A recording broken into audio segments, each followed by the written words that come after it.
سورہ تغابن۔ بسم اللہ الرحمن الرحیم۔ شروع کرتا ہوں اللہ کے نام سے جو بڑے مہربان نہایت رحم والے ہیں۔ سب چیزیں جو کچھ آسمانوں میں ہے اور جو کچھ زمین میں ہے اللہ کی پاکی کالن یا حالن بیان کرتی ہے۔ یہ اللہ کی صفتیں ہے، اس کی سلطنت ہے اور وہی تعریف کے لائق ہے اور وہی ہر شے پر قادر ہے۔ وہ علی کل شیء قدیر، اللہ ہی ہر شے پر قادر ہے۔ یہ سب کچھ اللہ کا ہے۔ ہم سب کو یہ دنیا میں ہم کو برتنے کے لیے بھیج دیا ہے۔ یہ اللہ کا ہے، اللہ کا رہ جائے گا۔ یہ اللہ کی تعریف بیان کرتے ہیں اس سورے میں۔ پہلا سب چیزیں جو کچھ کے آسمانوں میں ہے اور جو کچھ کی زمین میں ہے اللہ کی پاکی کالن یا حالن بیان کرتی ہے۔ اس کی سلطنت ہے اور وہی تعریف کے لائق ہے اور وہ ہر شے پر قادر ہے۔ وہی ہے جس نے تم کو پیدا کیا، اللہ تعالیٰ نے تم کو پیدا کیا۔ سو باوجود اس کے بھی تم میں باز کافر ہے اور یہ باز مومن ہے۔ اگر ہم پیچھے مڑ کر دیکھیں گے اور سب سے پہلا کون پیدا ہوئے تھے؟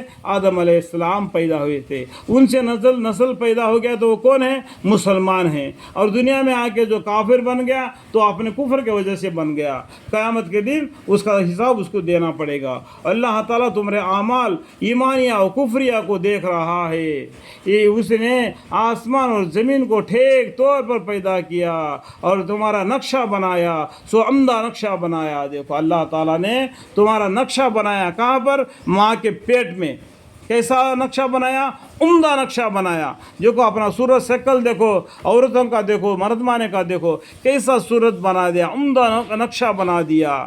کیسا؟ ناک ماں کے پیٹ میں، اور تمہارا نقشہ بنایا ماں کے پیٹ میں، سو عمدہ نقشہ بنایا۔ کیسا عمدہ نقشہ بنایا؟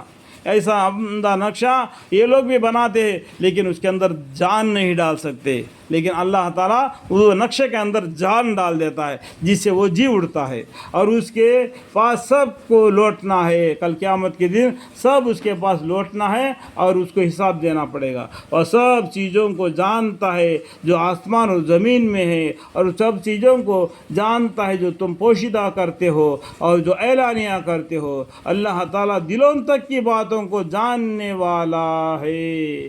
کیا تم کو ان لوگوں کی خبر نہیں پہنچی جنہوں نے تم سے پہلے کفر کیا، پھر انہوں نے اپنے ان اعمال کا وبال دنیا میں بھی چکا اور اس کے علاوہ آخرت میں بھی ان کے لیے عذاب دردناک ہونے والا ہے۔ یہ اس وجہ سے ہے کہ ان لوگوں کے پاس ان کے پیغمبر دلائل وضح لے کر آئے تھے۔ دیکھو پھر انہوں نے اپنے ان اعمال کا وبال دنیا میں بھی چکا اور اس کے علاوہ آخرت میں بھی ان کے لیے عذاب دردناک ہونے والا ہے۔ کیوں؟ یہ اس وجہ سے ہے کہ ان لوگوں کے پاس ان کے پیغمبر دلائل یعنی روشن کتابیں وضح لے کر آئے، تو ان لوگوں نے ان رسولوں کو نسبت کہا کہ کیا آدمی جو ہم کو ہدایت کریں گے؟ دیکھو دنیا میں انسان جی رہے تو انسانوں کو انسانوں میں سے انسان کو منتخب فرما کر اللہ تعالیٰ نے پیغمبر بنا کے بھیج دیا، تو ان کو کہتے کہ آدمی ہم کو ہدایت کریں گا؟ اگر فرشتے اگر دنیا میں آئیں گے تو پورا کام ختم ہو جائے گا اور پورا معاملہ ہی ختم ہو جائے گا۔ اللہ تعالیٰ اس نظام کو قیامت تک پہنچائیں گے۔ یہ کافر کیسا ہی ناخوش ہو، یہ کافر مضمون عذاب آخرت کے سن کر یہ دعویٰ کرتے ہیں کہ پھر جب وہ مطلب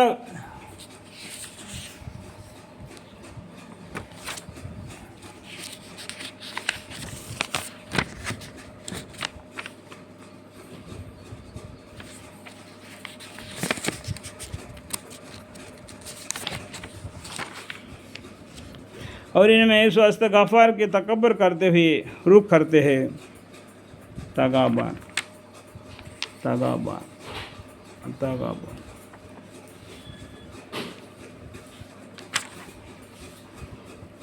یہ کافر مضمون ان عذاب آخرت کو سن کر یہ دعویٰ کرتے ہیں کہ